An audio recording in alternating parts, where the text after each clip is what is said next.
Welcome back to SASCwatch Says. I am the UFLib SASCwatch.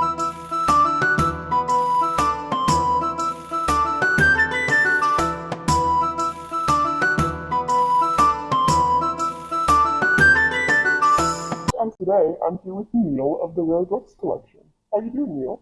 Pretty good, all things considered. So tell me about the Rare Books Collection.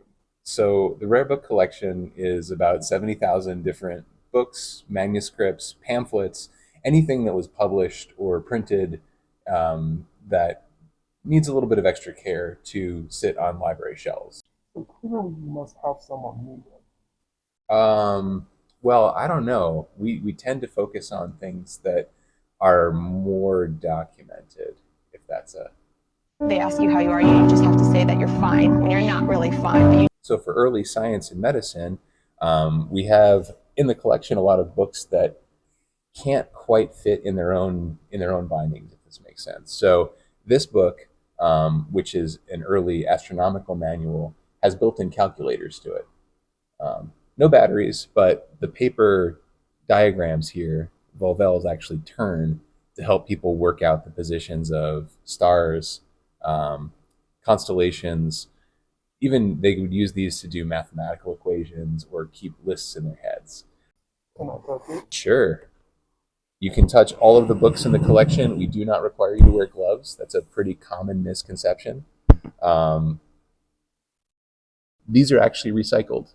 So the person who made this book, the publisher who made this book, used earlier bits of books, of manuscripts, like this one here on the binding, to make this book, to put it together, and to keep it together. So we don't really think about earlier medieval or early modern people being recyclers, but they were really good at reusing and repurposing stuff.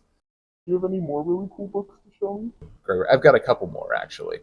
So this is another one that's not quite book-like. You can read it, right? But this is one of the first books printed in an alphabet for the use of blind readers. All right, SASCwatch, this is something that you really have to see to believe. Let me see. I'm just going to open this. Yeah, can you tell me what you're looking at here? The moon. It isn't a trick question. Yeah, it's the moon. Now, would you believe that this book is from 1859? Would you believe that about 20 years earlier, people had published a whole bunch of fake news that claimed that they had built a telescope and found people and monsters on the moon?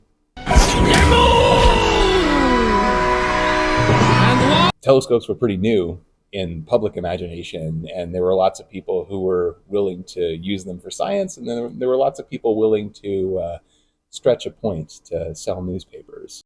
But I'm certainly not the authority on hoaxes here. So what do you think? Whoa. What are you trying to say?